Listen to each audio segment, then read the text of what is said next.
দর্শক, সশস্ত্র বাহিনী দিবস উপলক্ষে আগামীকাল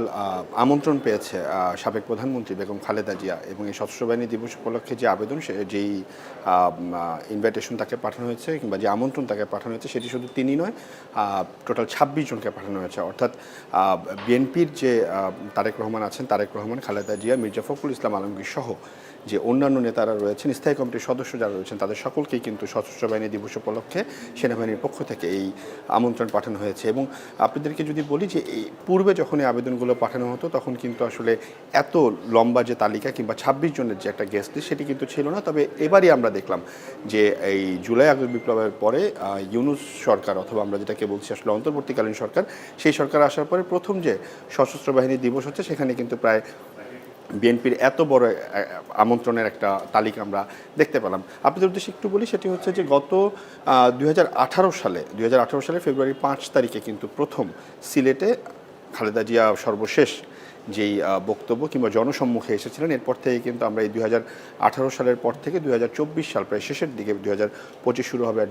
২ মাস পরে, এর মধ্যে কিন্তু আমরা কখনই বেগম খালেদা জিয়াকে দেখিনি যে জনসম্মুখে এসেছেন কিংবা কোনো বক্তব্য দিয়েছেন। এবং আরেকটি বিষয় আপনাকে জানিয়ে রাখি যে ২০০৯ সালের পরে, অর্থাৎ আমরা যদি হিসাব করি, সেটি হচ্ছে প্রায় ১৫ বছর পরে সাবেক প্রধানমন্ত্রী বেগম খালেদা জিয়া এই যে সশস্ত্র বাহিনী দিবস যে অনুষ্ঠানটি হয়ে থাকে, সেটির আমন্ত্রণপত্র কিন্তু পেলেন। এর আগে আমরা যেটি দেখতাম যে আসলে এই একটি অনুষ্ঠান ছিল সশস্ত্র বাহিনী দিবসে, যেখানে আসলে সাবেক প্রধানমন্ত্রী এবং বর্তমান প্রধানমন্ত্রী যারা থাকেন, তারা সকলেই কিন্তু সেই অনুষ্ঠানে আসেন এবং সেই অনুষ্ঠানে কিন্তু তারা উপস্থিত থাকেন। আরেকটি বিষয় আপনাকে বলি, সেটি হচ্ছে ২০০১ থেকে ২০০৫-এর খালেদা জিয়া যখন সাবেক প্রধানমন্ত্রী, যখন খালেদা জিয়া সেই সময় ক্ষমতায় ছিল, বিএনপি যখন ক্ষমতায় ছিল, এরপরে আমরা দেখেছি যে তত্ত্বাবধায়ক সরকারের আমলে ২ বছর, তখন কিন্তু এই সশস্ত্র বাহিনী দিবসে তারা দুজনের কেউই আসলে আমন্ত্রণ পায়নি, কারণ তারা দুজনেই আসলে তখন জেলে ছিল, অথবা আমরা যেটিকে বলি আসলে যে ইনহাউস জেল যেটিকে বলা হয়, সেখানে তারা ছিল। এবং তারপরে কিন্তু ২০০৯ সালে যখন আওয়ামী লীগ সরকার ক্ষমতায় আসে, তারপর থেকে আমরা দেখি যে টানা এই ১৫ বছর কিন্তু কোনো ধরনের আমন্ত্রণ যেটি করা হয় সেনাবাহিনীর পক্ষ থেকে কিংবা সশস্ত্র বাহিনীর পক্ষ থেকে, সেই আবেদন সাবেক প্রধানমন্ত্রী খালেদা জিয়া পায়নি। এবং আরেকটি বিষয় আপনাকে বলি, সেটি হচ্ছে যে আপনারা নিশ্চয়ই জানেন যে এই জুলাই আগস্টে যে বিপ্লব হলো কিংবা যে গণ অভ্যুত্থান হলো, সেই অভ্যুত্থানের পর কিন্তু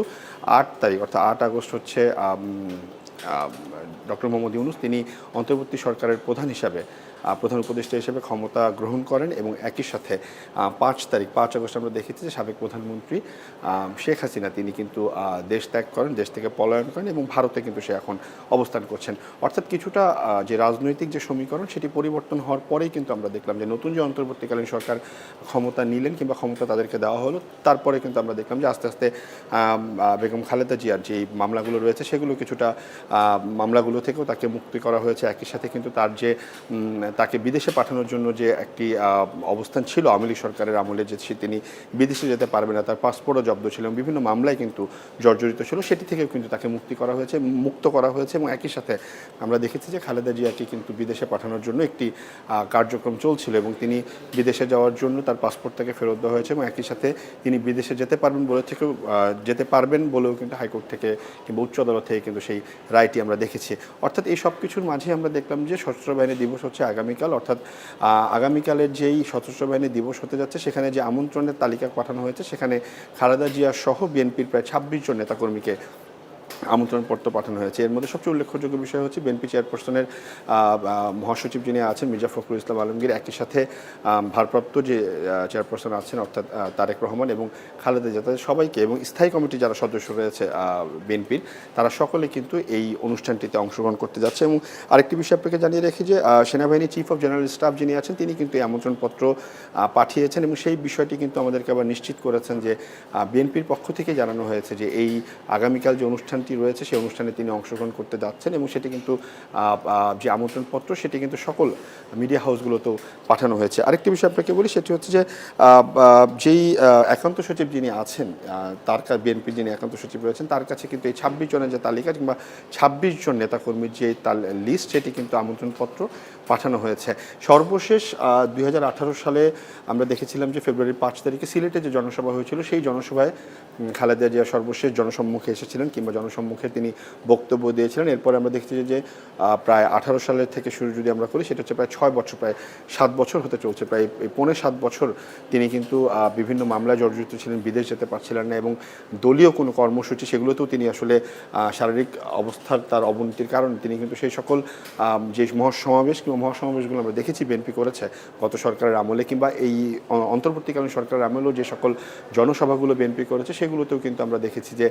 বিএনপি চেয়ারপারসন বেগম খালেদা জিয়া তিনি কিন্তু উপস্থিত থাকতে পারেননি। তবে এখন যেটি দেখার বিষয় সেটি হচ্ছে যে রাজনৈতিক পট পরিবর্তনের পরে আমরা যেটি দেখতে পাচ্ছি যে আসলে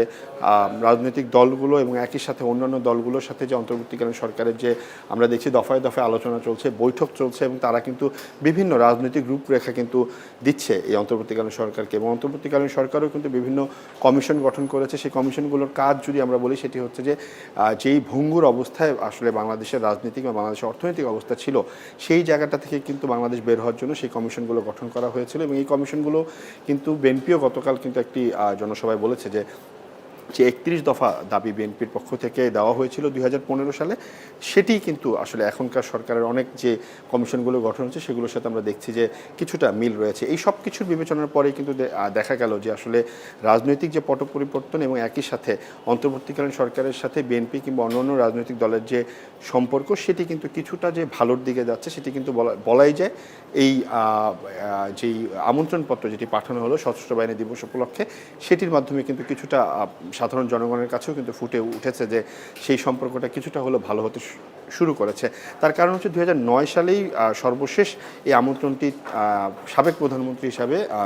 বেগম খালেদা জিয়াকে পাঠানো হয়েছিল সশস্ত্র বাহিনীর পক্ষ থেকে। এরপর দীর্ঘ প্রায় 16 বছর কিংবা 15 বছর কিন্তু তিনি এই যে আমন্ত্রণ সেটি কিন্তু তাকে দেওয়া হয়নি, এবং গত আওয়ামী লীগ সরকারের আমলে যে 15 বছর ক্ষমতায় ছিল অথবা যে 3টি নির্বাচন আমরা দেখলাম 2009, 14, 18 এবং 24-এর যে ইলেকশন, অর্থাৎ এই 4টি নির্বাচনের পরে যে সশস্ত্র বাহিনী দিবসগুলো ছিল সেখানে কিন্তু বেগম খালেদা জিয়াকে কোনোভাবেই আমন্ত্রণ জানানো হয়নি, এবং অন্যান্য বারও যখন আমন্ত্রণ জানানো হতো তখন আমরা দেখেছি যে সাবেক প্রধানমন্ত্রী হিসাবে তিনি অথবা মহাসচিব এরকম 2 থেকে 3 জন যারা দলীয়ভাবে খুবই বড় পোস্টে কিংবা বড় পর্যায়ে রয়েছেন কিংবা বড় পদে রয়েছেন তাদেরকে কিন্তু এই আমন্ত্রণপত্রটি পাঠানো হয়। এবারই প্রথমবারের মতো দেখা গেল যে আসলে বিএনপির যে 26 নেতাকর্মী তাদের সকলকে আসলে এই আমন্ত্রণপত্র পাঠানো হয়। সেখানে আমরা দেখেছি যে স্থায়ী কমিটির যে সদস্য রয়েছে তাদের সকলকে আমন্ত্রণ করা হয়েছে। বিএনপির যে ভারপ্রাপ্ত চেয়ারম্যান রয়েছে তিনি আসলে লন্ডনে রয়েছেন, তারেক রহমান, তাকেও কিন্তু আমন্ত্রণপত্র পাঠানো হয়েছে। এছাড়া মির্জা ফখরুল ইসলাম আলমগীর তাকে আমন্ত্রণপত্র পাঠানো হয়েছে এবং বেগম খালেদা জিয়াকে আমন্ত্রণপত্র পাঠানো হয়েছে। এবং যতটুকু মিডিয়া কিংবা দলীয়ভাবে আমরা শুনতে পাচ্ছি যে আগামীকালের যে সশস্ত্র বাহিনী দিবস উপলক্ষে যেই অনুষ্ঠানটি হতে যাচ্ছে সেটিতে কিন্তু বেগম খালেদা জিয়া অংশগ্রহণ করবেন। অর্থাৎ বলাই যাচ্ছে যে প্রায় 6 বছর পরে এই প্রথম জনসম্মুখে বিএনপির যিনি চেয়ারপারসন আছেন বেগম খালেদা জিয়া তিনি কিন্তু জনগণের সামনে আসবেন।